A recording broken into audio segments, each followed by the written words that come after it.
What's holding you back from success in life? From someone who struggled to identify these 3 key things for a long time, I hope to share and pass on my knowledge so to hopefully help you understand these things quicker than I did. My name is Chris Richardson. I'm a coach here at Life in Your Terms, and I make these videos to share my experience, to share my knowledge, to again, help you move through these things quicker. So I promise you by the end of this video, you'll have an idea or you'll be reminded of the 3 things that may be holding you back from success in your life. And I have a plan to show you 3 things. We're gonna start at the outermost and then move to the innermost. And you'll understand what I'm saying by the end of the video.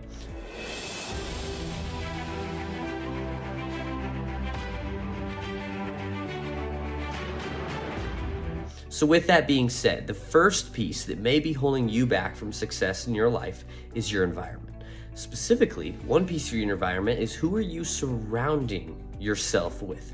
Because I believe that it is true that you're the average of the 5 closest people you spend the most time with. So if you spend your time with 5 people who do drugs, and a lot of drugs, you're gonna be the 6th drug addict. Same thing if you're out of shape. If you hang out with 5 people that are out of shape, you're gonna be the 6th person's out of shape. But if you wanna get fit or you wanna make money, hang out with people who are fit or people who are making money. Just surround yourself with people that have the same goals that you do. If you do that, that's gonna help your environment and help you get closer to the success that you want. Another piece to environment is access to resources and opportunities. If you're around the right people, you're gonna get access to the opportunities. I've been so fortunate in my life to be able to be around people that give me opportunities to just level up. For example, this company at Life on Your Terms. I'm so fortunate to be here because it's a new opportunity for my coaching practice. And the thing is you've heard the saying that if you go to the barbershop long enough, you'll get a haircut.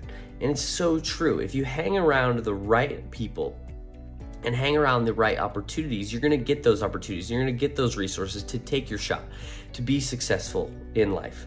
Another piece of environment is maybe you need to relocate. That's the easiest way to change your environment, is if you don't like the people you're around, you feel like you don't have the resources, the opportunities you want to be successful, then relocate. It's the easiest way to just go the next town over. You're far enough away from those people where you won't have to feel obligated to interact with them. You can still keep the connection active if you want, but slowly it will fade if you don't. And if that's what you want, perfect. So what I would ask you is that is your close environment primed for success? So what I mean by that is the location you're in, the people you're around, is that primed for success? But also where you live. For me, I'm a cluttery person, and that is not an environment primed for success. So I had to make a change. I had to make a change, work on reducing that clutter, and it's still a work in progress, but it helps with my productivity and it helps with my health.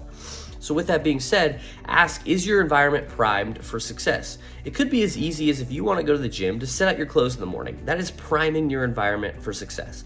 Maybe you want to read a new book, putting that book on your bedside table so it's primed for success. So figure out how can you prime your environment for success? And that's the first piece that may be holding you back from success in your life. Now the second piece is the decisions you're making.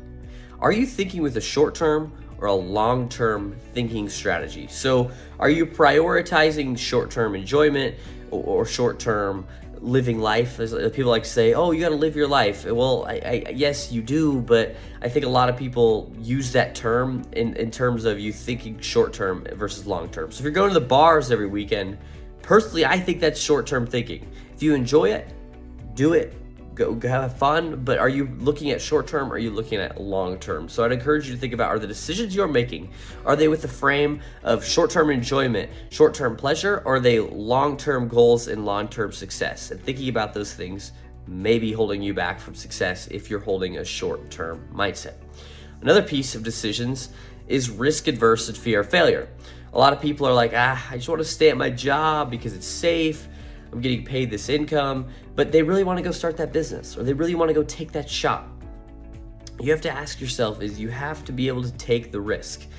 And obviously you want to prime it so you have the lowest amount of risk possible, save a bunch of money. It wouldn't be smart to just quit your job with no money, but you can't be too risk adverse. So the decisions you're making, they have to have an element of risk. You're not going to save yourself or save your way to millions of dollars. I'm not going to speak on financial coaching because that's not what I do, but that's just an example of being risk adverse, is that people just want to save. And not that that's bad, but if you have certain goals, it might not be the best strategy to get there. So you have to ask yourself, are you being too risk adverse for the goals you want to get? Another piece of the decisions is fear of failure. And I totally can empathize with this one, and I totally understand it. You're afraid to fail. I've been there. And you have to be able to take that chance, take that leap, and understand that the only way to lose is to quit. And I got that quote from Alex Hormozi. I love that quote, and he really instilled it in my head that as long as I keep going and I keep taking shots, I haven't lost yet.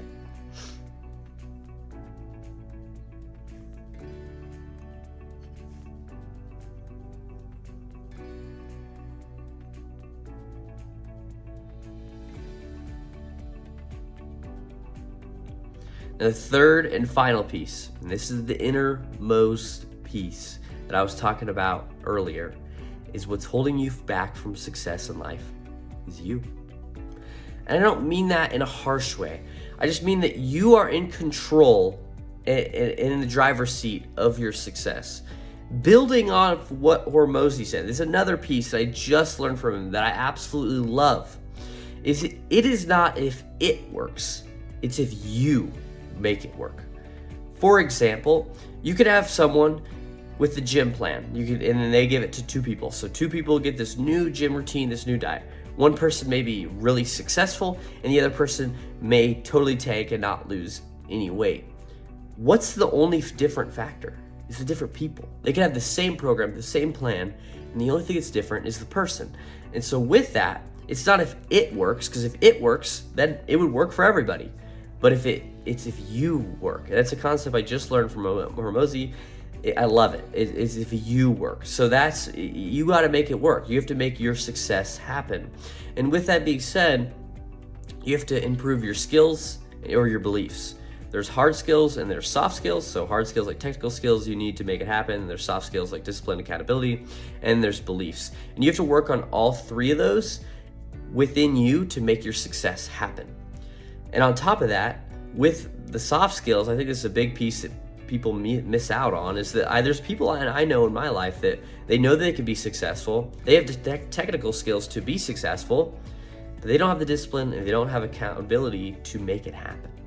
And they're resistant to change. They don't want to change, and they don't have the discipline to make it happen. So you have to be able to learn from your mistakes and you have to make it work. And this is what I was talking about, the innermost layer, is it's you.